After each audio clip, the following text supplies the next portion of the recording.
오늘 읽을 하나님의 말씀은요. 창세기 17장 15절부터 22절 말씀입니다. 창세기 17장 15절부터 22절 말씀입니다.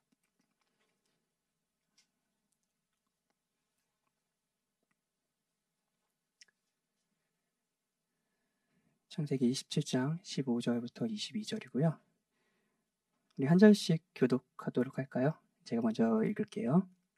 이 시간 여러분들에게 주신 하나님의 말씀입니다. 하나님이 또 아브라함에게 이르시되 내 아내 사레는 이름을 사레라 하지 말고 사라라 하라. 내가 그에게 복을 주어 그가 내게 아들을 낳아 주게 하며 내가 그에게 복을 주어 그를 여러 민족의 어머니가 되게 하리니 민족의 여러 왕이 그에게서 나리라. 아브라함이 엎드려 웃으며 마음속으로 이르되 100세 된 사람이 어찌 자식을 낳을까? 사라는 90세니 어찌 출산하리요 하고 이에 하나님께 아뢰되 이스마엘이나 하나님 앞에 살기를 원하나이다. 하나님이 이르시되 아니라 내 아내 사라가 내게 아들을 낳으리니 너는 그 이름을 이삭이라 하라. 내가 그와 내 언약을 세우리니 그의 후손에게 영원한 언약이 되리라. 이스마엘에 대하여는 내가 내 말을 들었나니 내가 그에게 복을 주어 그를 매우 크게 생육하고 번성하게 할지라. 그가 12두령을 낳으리니 내가 그를 큰 나라가 되게 하려니와 내 언약은 내가 내년 이 시기에 사라가 내게 낳을 이삭과 세우리라. 하나님이 아브라함과 말씀을 마치시고 그를 떠나 올라가셨더라. 아멘. 제가 19절만 다시 읽겠습니다. 하나님이 이르시되 아니라 내 아내 사라가 내게 아들을 낳으리니 너는 그 이름을 이삭이라 하라. 내가 그와 내 언약을 세우리니 그의 후손에게 영원한 언약이 되리라. 아멘. 잘 지내셨어요? 오늘은 아브라함 이야기 중에 하나를 본문으로 삼아 설교하고 여러분과 같이 기도를 하고 싶습니다. 지난주 주일에 김영희 목사님이 오셔서 하나님의 약속과 명령이 충돌되는 상황에 대한 설교를 하셨어요. 이 시점에 교회 안에서 여러분들이 아실지 모르겠지만 교회 안에 참 많은 일들이 일어나고 있습니다. 일어나고 있는 이 시점에 하나님이 어떤 의도가 있으셔서 아주 중요한 주제인 말씀을 저에게 주셨는지 모르겠고 그 일을 통해서 선하게 하실 일들을 기대하는 마음이 컸습니다. 설교자, 목회자로서요. 어떤 분에게는 그 설교가 굉장히 의미 있게 다가오셨을 거고 어떤 분에게는 혹여 그렇지 않더라도 여러 가지 생각을 할 내용이 있었던 설교였던 것 같아요. 그래서 저는 청년들과 이야기하면서 이런 질문도 받았어요.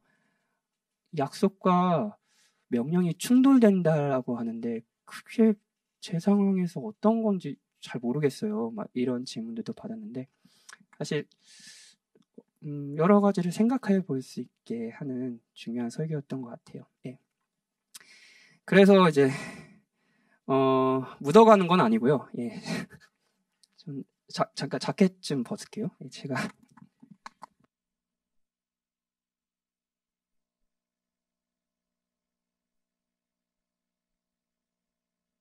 죄송합니다. 묻어가는 건 아니고요. 예, 이거 굉장히 좀 중요한 주제여서 같이 이 주제를 조금 더 생각해보고 기도를 하는 게 우리 모두에게 유익할 거라고 생각하며 아브라함 설교를 다시 준비했습니다. 아시나요? 제가 3년 전에 아브라함 설교했었거든요. 그리고 목사님도 작년에 믿음의 여정 아브라함에서 계속 설교를 하셨고요. 그래서 아브라함의 생애가 사실은 여러분들에게 그 목회원 저희 시간교에서 계속 설교를 들으신 분들이면 익숙한 이야기일 겁니다. 그래서 오늘도 익숙한 이야기를 한번 여러분과 같이 해보고 싶어요. 본문을 통해 3가지 대지로 설교할 겁니다. 첫 번째는 하나님의 약속이 너무 크다는 겁니다. 그리고 우리의 현실과는 다르다는 거예요. 이게 하나님의 약속의 특징입니다. 첫 번째. 두 번째는 이 약속에 대한 아브라함의 반응입니다. 이 반응이 아브라함의 반응이 뭐냐면은 엎드렸지만 웃는 거예요. 이 반응이 하나님의 약속, 복음에 대해 우리가 많이들 하는 반응일 수 있다라는 것. 그리고 마지막으로 하나님이 이런 반응에서도 하나님이 하신 일, 하나님이 무슨 일을 하시는지에 대해서 설교를 하겠습니다. 먼저 하나님의 약속의 성격에 대해서 살펴볼게요. 아브라함은 아까 말씀드린 워낙 유명한 성경 인물이고, 여기에 참석하신 분들이, 많은 분들이 이제 아브라함의 여정에 대해 조금씩은 이제 아시니 배경 설명을 자세히는 하진 않겠습니다. 그런데 아브라함의 생애가 시작하면서 11장에서 아브라함 이야기를 이렇게 쭉 통과하는 아주 중요한 문장이 있습니다. 그 일생을 잘 표현해주는 문장이 있어요. 그건 창세기 11장 30절입니다. 뭐냐면요. 사레는 임신하지 못함으로 자식이 없었더라. 이게 사실 요게 이제 아브라함 얘기를 시작하면서 이제 나오는데 중요한 주제라는 거죠. 이 한 문장이 아브라함 생애의 분위기를 말해주는 문장입니다. 그런데 이런 아브라함에게 하나님께서 땅과 자손을 약속하셨죠. 그 창세기 12장에 보면요. 그리고 뭐 고향과 친척과 아비집을 떠나서 내가 지시할 땅으로 가라라고 하면서 하나님이 명령하셨죠. 그리고 이 약속에 대한 아브라함의 반응을 믿음이라고 하죠. 근데 이 반응을 다루는 것이 아브라함 일생에 대한 사실은 성경의 기록입니다. 그 약속에 대한 아브라함의 반응. 그래서 목사님이 아브라함 설교를 했을 때 그 설교 그 큰 타이틀이 뭐였냐면은 믿음의 여정 아브라함이었어요. 그러니까 하나님의 약속이 있고 아브라함이 그 약속에 대해서 어떤 반응을 해가는지, 그게 사실 저희 신자로서 하나님의 약속에 대해서 어떤 반응을 해가는지 아주 중요한 인물이라는 거죠. 오늘 본문도 이제 그 주제입니다. 17장 1절에 보면 이제 아브라함이 99세가 되었습니다. 그러니까 약속을 받고도 아마 한 20년이 넘게, 25년 이렇게 넘는 시간이 된 거예요. 그동안 많은 일들이 있었어요. 아브라함은 자신뿐 아니라 노인이 되어가는 아내 사라를 보며 이제 당연히 이제 이맘때쯤 되면 이제 아내가 아이를 낳을 거라는 기대조차 하지 않았을 겁니다. 그래서 중간에 이제 하갈이라는 여종을 통해서 이스마엘이라는 이제 아들을 낳기도 했죠. 근데 창세기 18장 11절에 보면 사라는 이제 생리가 끊어졌다고 이야기해요. 그러니까 자녀를 낳을 수 있는 몸이 아니었던 거예요. 예. 그런데 하나님께서 이런 약속을 하십니다. 15절 16절이에요. 하나님이 또 아브라함에게 이르시되 내 아내 사레는 이름을 사레라 하지 말고 사라라 하라. 내가 그에게 복을 주어 그가 내게 아들을 낳아주게 하며 내가 그에게 복을 주어 그를 여러 민족의 어머니가 되게 하리니 민족의 여러 왕이 그에게서 나리라. 생물학적으로 아이를 낳을 수 없는 노인인 사라를 통해 아들을 주신다는 거예요. 저희는 이제 이 결론을 알잖아요. 결국 이제 1년 뒤에 아들을 낳을 거라 하나님 약속대로 약속의 성취가 될 거라는 걸 알잖아요. 그런데 아브라함의 입장을 한번 생각해 볼게요. 아브라함은 모르잖아요. 지금 약속을 받고 20년 동안 아무 일도 일어나지 않고 아내가 이제 아이를 낳을 수 있는 몸도 아닌데 이제 아이를 낳겠다고 들었을 때 아브라함의 기분은 어떻을까요? 이제 100세예요.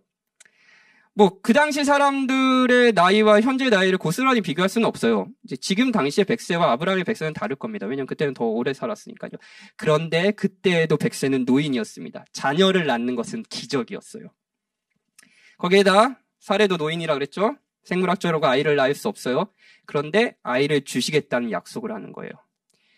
더욱이 사라의 이름도 사레에서 사라로 바꿔주십니다. 사레와 사라는 둘 다 사실 공주라는 의미가 있어요.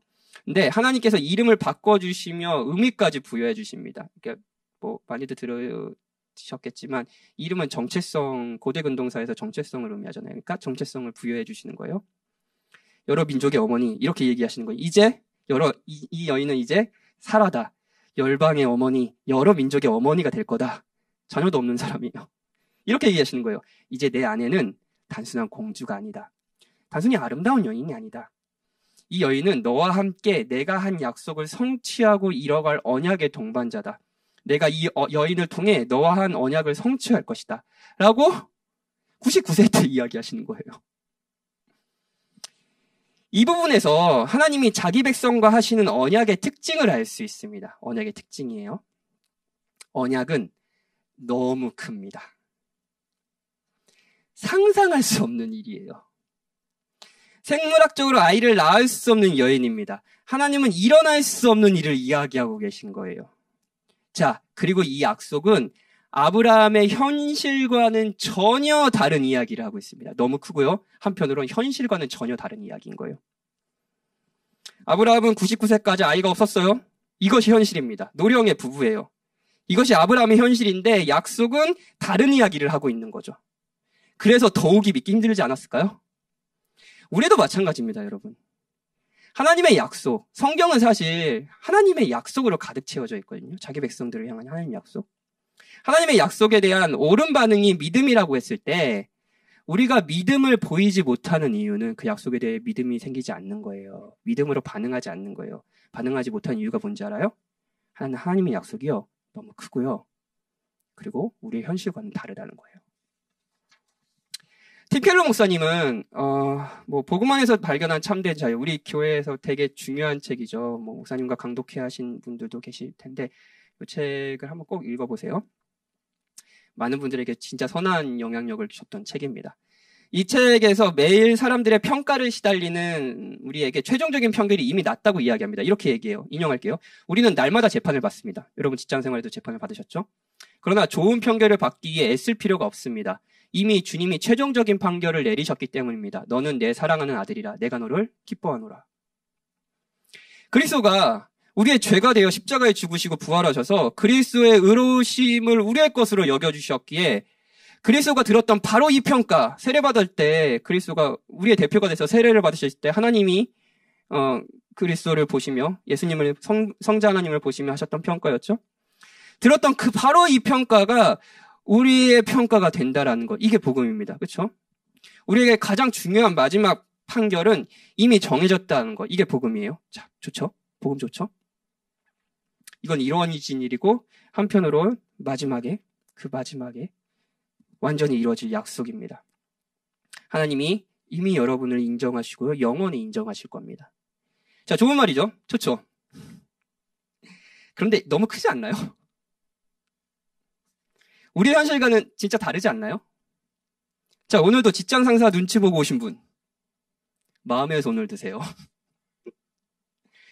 직장에서 잘릴까봐, 근데 업무 성과를 잘 내지 못할까봐 엄청 두려워하면서 막 덜덜 떨면서 한 주를 보내신 분, 이것도 마음의 손을 드세요. 회사에 중요한 프로젝트를 진행하는데 이 프로젝트 자체가 회사의 이거 회사의 생사가 달린 프로젝트야.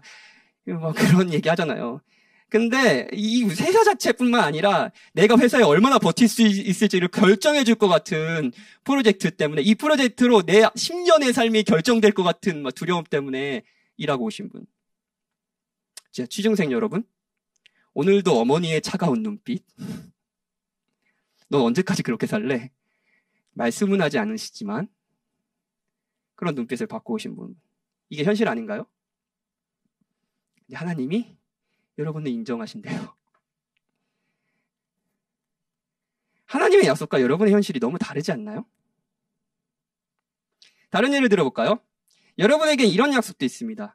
나의 하나님이 그리스도 예수 안에서 영광 가운데 그 풍성한 대로 너의 모든 쓸 것을 채우시리라. 빌립보서 4장 19절이에요. 약속이죠?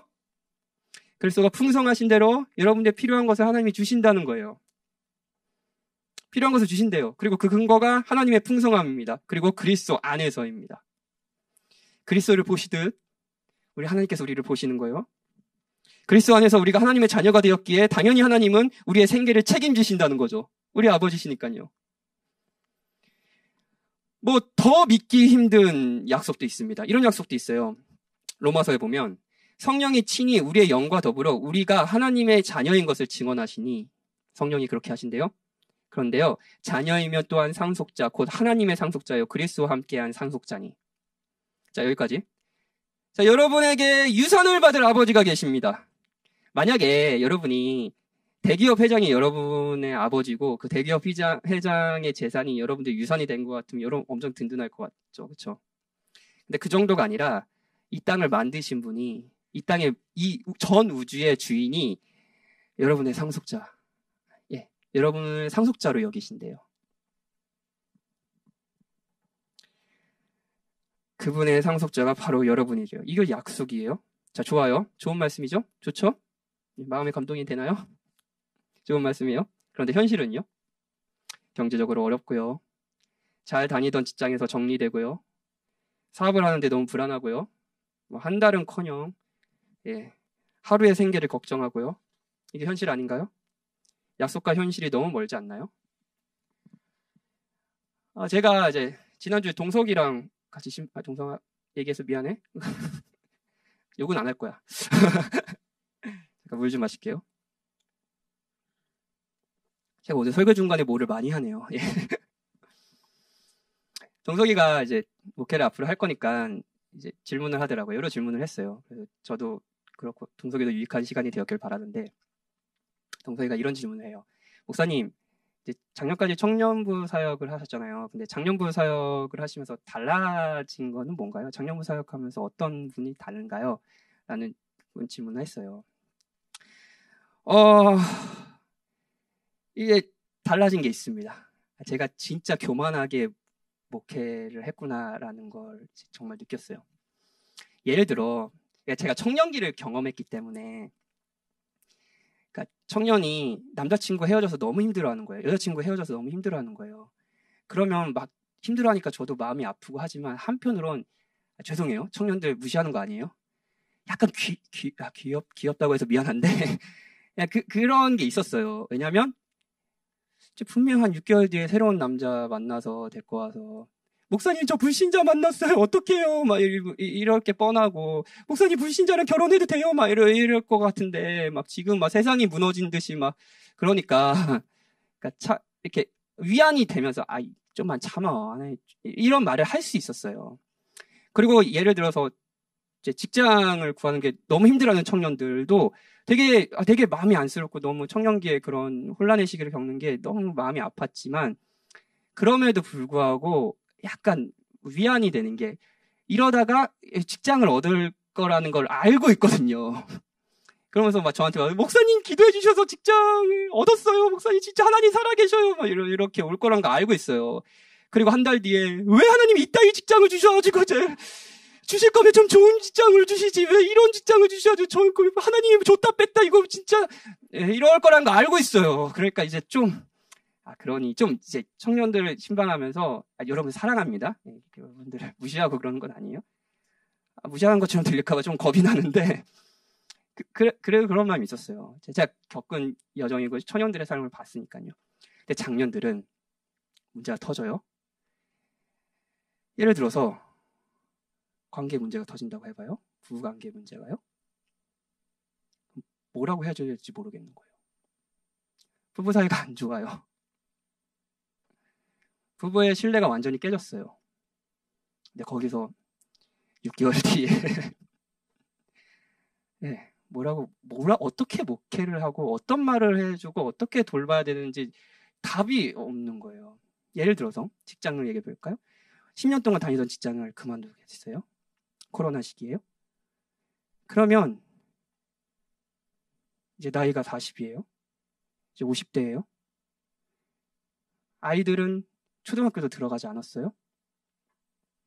그리고 때마침 이 40대, 제가 이제 40이니까 이 시기가 진짜 무서운 게 뭐냐면 출산이 늦어지고 있잖아요, 점점. 그래서 저도 36 이렇게 낳는데 출산은 늦어지고 있어요. 근데 정년 퇴직은 직장에서 권고사직 당하는 시기는 빨라지고 있어요. 그러니까 아이가 초등학교 가기 전에 다니던 직장을 그만두는 일들이 더 많아진다는 거예요. 가장 돈이 많이 들어갈 때. 근데 그 시점에 어떤 일도 일어나는지 알아요? 부모님들도 이제 막 경제활동 하시다가 너무 나이가 연로하셔서 경제활동을 못 하시면서 이제 경제적으로 도움을 드려야 되는 시기가 와요. 부모님들이 한두 분씩 아주 큰 병에 걸리시기도 하고 돌아가시는 일들을 경험하기도 하죠. 자, 이런 일들이 막 터져요. 이게 현실이에요. 이게 제 작년부 목회를 느끼는 한계입니다. 내가 해줄 수 있는 게 없구나. 난 어떻게 목양해줘야 되나. 자, 좋아요. 여러분의 현실이에요. 지난주에 이제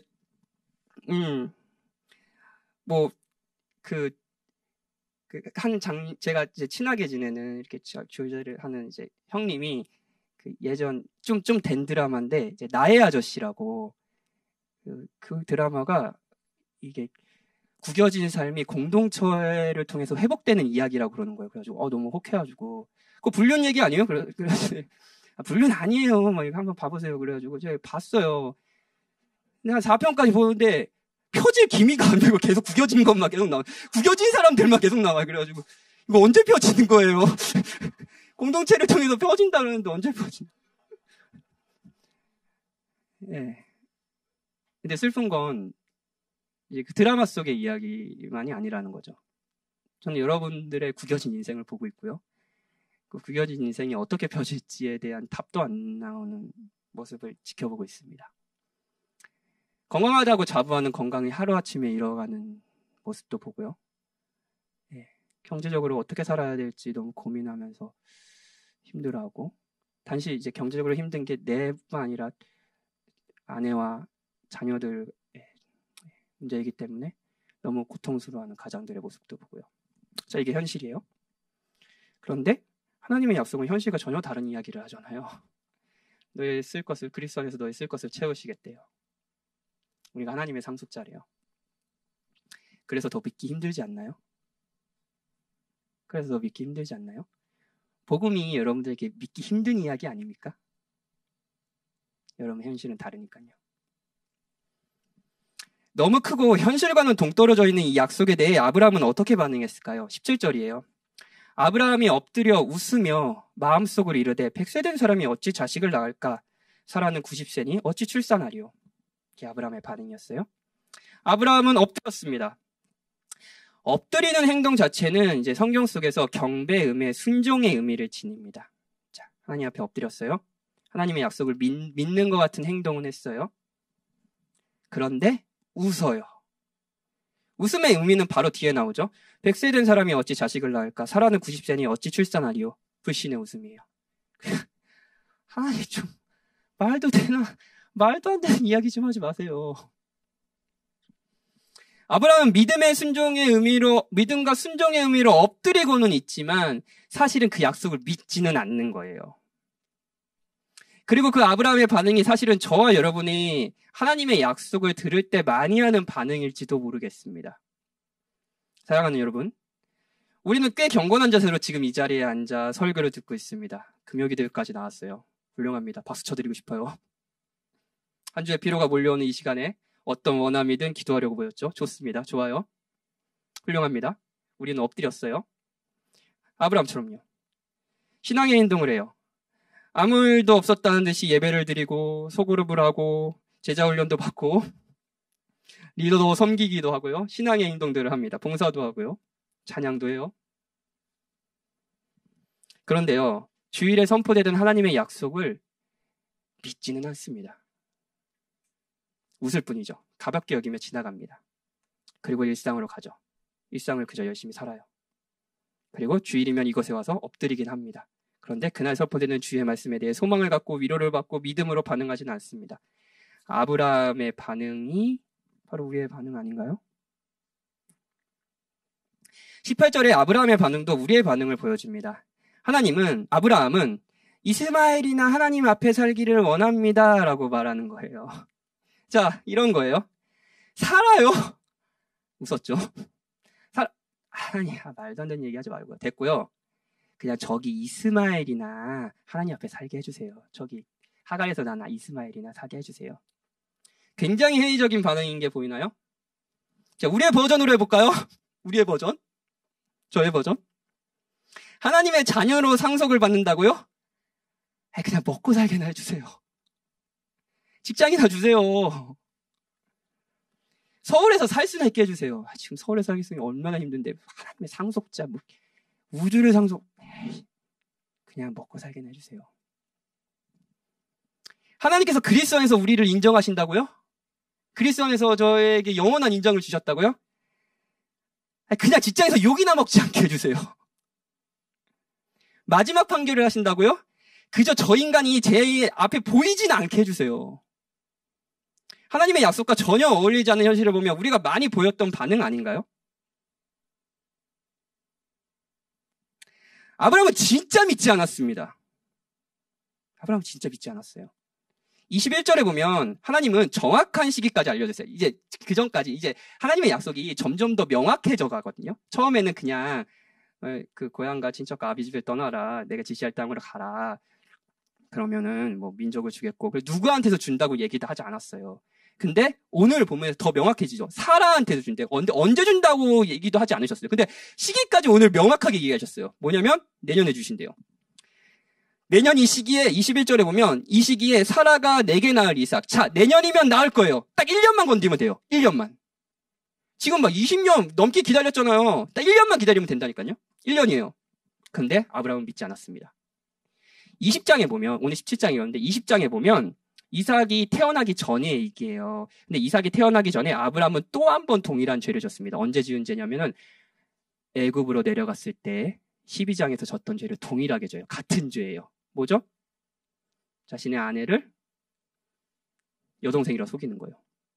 이 약속이 진짜 불신의 약속이라는 것이 너무나 보이는 이유는 진짜 하나님이 내년에 난다고 하셨다니까요. 사라라고 지정해 주셨다고요. 얘에서 날 거야 라고 지정해 주셨다고요. 근데 아브라함이 믿지 않았어요. 그러니까 여동생이라고 속이죠. 여동생을 속이면 당연히 그 아내를 데리고 갈 거를 애굽에서의 일도 있었기 때문에 아브라함은 알고 있었을 겁니다. 근데 하나님의 약속은 아브라함에게 중요하지도 않았어요. 믿을 수도 없는 이야기였어요. 그래서 여동생이라 속이죠. 그날왕 아비멜렉이 사라를 데려가는 일이 일어나죠. 아브라함은 진짜 믿지 않았습니다. 그러니 내년에 아들을 낳는다고 해도 목숨의 위협을 느끼고 자신의 아내를 아비멜렉에 내어주는 선택을 한 거예요. 정말 믿지 않았어요. 하나님의 약속은 너무 컸고요. 현실은 달랐거든요. 그런데 하나님이 하신 일, 마지막 대지예요. 하나님이 하신 일이 뭔가요? 이 불신의 아브라함에게요. 엎드렸지만 불신의 마음으로 비웃는 아브라함에게, 그리고 이스마엘이나 잘되게 해주세요라고 말하는 아브라함에게 하나님은 재차 약속하십니다. 19절이에요. 우리 같이 한번 읽어볼까요? 19절이요. 시작. 하나님이 이르시되 아니라 내 아내 사라가 내게 아들을 낳으리니 너는 그 이름을 이삭이라 하라. 내가 그와 내 언약을 세우리니 그의 후손에게 영원한 언약이 되리라. 하나님은 재차 약속하셨고요. 그리고 아브라함의 불신에도 불구하고 그 약속을 이루셨습니다. 우리가 하나님의 약속이 너무 크고 우리의 현실과는 달라서 불신의 반응을 보여도 하나님은 신실하게 자신의 일을 하십니다. 계속 그 약속을 우리에게 주일마다 알려주시고요. 그리고 이루시죠. 성경은 하나님의 약속에 대한 이야기입니다. 아담의 범죄한 이후 하나님께서 범죄하자마자 약속하셨어요. 뱀에게 하신 말을 통해 약속을 알 수 있죠. 내가 너로 여자의 원수가 되게 하고 내 후손도 여자의 후손과 원수가 되게 하리니 여자의 후손은 내 머리 사단을 상하게 할 것이요 너는 그의 발꿈치를 상하게 할 것이라. 여자의 후손으로 온 자가 사탄에게 최종적인 승리를 거둘 것이라는 약속이 언제 있었냐면요. 사탄의 유혹에 넘어가서 아담이 죄를 짓는 그때 있었습니다. 약속하셨어요. 지금 너희 졌지. 네. 여자의 후손이 와서 사탄에게 최종적인 승리를 줄 거야. 너희는 최종적으로 승리할 거야. 약속하셨어요. 그런데 현실이 뭔지 알아요? 최종적인 승리가 약속했죠. 4장에서 어떤 일이 일어난지 알아요? 가인이 아벨 죽이고 뭐 뒤에 보면은 막 부모 아빠가 자녀 죽이고 이게 현실이에요. 약속과 참 다른 현실이죠. 사탄은 계속 이기는 것처럼 보이지 않나요? 하나님은 처녀가 잉태하여 아들을 낳을 것이라 약속하셨습니다. 이사야 선지자를 통해서요. 그리고 그 아들은 임마누엘이라고 부를 것이라고 합니다. 하나님이 우리와 함께 하신다는 걸 보여줄 아들이 태어난다는 거예요. 근데 현실은 이사야 선지자가 이 예언을 하기 전에는 이스라엘이라는 나라가 바벨론에 의해서 멸망하기 전입니다. 현실은 뭐예요? 죄를 져서 바벨론에 멸망하고 이런 게 현실이에요. 사람들은 계속 죄악 가운데 살아가고. 그런데 약속하셨죠? 그리고 그 약속을 하나님께서 이루셨다는 게 성경의 기록입니다. 90세에 생리가 끊어진 여인이 아이를 낳는 것도 믿을 수 없는 출생이었던 것 같이요. 더 믿기지 않는 출생이 성경에 있죠. 결혼하지 않는, 그래서 남자를 한 번도 접해보지 않는 여인이 아이를 낳는 거예요. 그리고 이 칠생에 대해 많은 사람들은 엎드리지도 않고 웃어 넘기죠. 신화야, 뭐 동정녀? 말이 돼? 동화 속의 이야기요? 물론 여기 계신 여러분들이라면 이 정도의 반응은 하진 않을 겁니다. 일단 엎드리겠죠. 하지만 믿지는 않습니다. 동정녀에서 탄생하신 그리스도가 여러분들에게 그렇게 중요하게 느껴지지 않아요. 그 일이 사실이라는 것은 인정하지만 그 일이 우리에게 어떤 영향과 변화를 주는지는 믿지는 않습니다. 중요한 일로 생각하지는 않아요. 그런데 여러분, 2000년 전에 예수님께서 동정녀 몸에서 태어나신 것은 자기 백성을 저희 죄에서 구원하시기 위해서였고, 예수님의 이름의 뜻이 그거죠. 아담이 죄를 짓자마자 하신 약속, 여자의 후손이 사탄에게 최종적인 승리를 거둘 것이라는 약속을 성취하기 위해서입니다. 불임의 노인에게서 태어난 이삭이 하나님과 아브라함의 영원한 언약이 되었듯이 처녀에게서 태어난 그리스도가 하나님이 여러분과 함께 하신다는 거, 그분이 여러분의 하나님이 되신다는 거, 임마누엘, 그 하나님께서 정말 약속하신 것을 모두 이루신다는 것, 영원한 언약이 되어주신다는 것을 증명하셨습니다. 하나님은 믿지 않는 우리들에게, 그래서 그건 됐고요. 이스라엘이나 잘 되게 해주세요라고 하는 우리들에게 오늘도 설교와 교제와 여러 사랑을 통해서 이렇게 이야기하시는 거예요. 아니다. 2000년 전에 처녀에서 몸에서 탄 이 아이가 너를 구원할 구주다. 내가 이 아이를 통해 너를 구원해냈다. 너와 영원한 언약을 맺었다. 이 언약을 지켜진다. 오늘도 여러분은 이 이야기를 듣는 겁니다. 하나님이 이르시되 아니라 내 아내 사라가 내게 아들을 낳으리니 너는 이 이름을 이삭이라 하라. 내가 그와 내 언약을 세우리니 그의 후손에게 영원한 언약이 되리라. 하나님의 약속과 현실이 부딪힐 때 하나님의 약속이 여러분의 현실과 다르게 너무 허황되고 큰 것처럼 보일 때, 믿음의 반응을 보이는 것이 힘들 때, 그분의 선하심을 기대하며 그분이 선하신 분이시고 나를 지금도 돌보시고 그분은 기뻐하시는 일을 하실 때 나를 사랑으로 돌보실 거야 라는 것을 믿기 힘들 때, 그때 그리스도를 바라보는 거예요. 여러분에게 영원한 언약의 증거가 있습니다. 성경 속에 가득 적혀있는 이 언약이 바로 여러분들의 언약이고 여러분들을 위해서 그 언약을 성취할 거라는 확실한 증거가 있어요. 여러분에게 영원한 언약이 있습니다. 그리스도를 통해 여러분이 그 언약을 주셨어요. 이 책에 적혀있는 모든 약속이 바로 여러분을 향한 약속이에요. 그리스도를 바라보십시오. 우리 같이 찬양하고 기도합시다.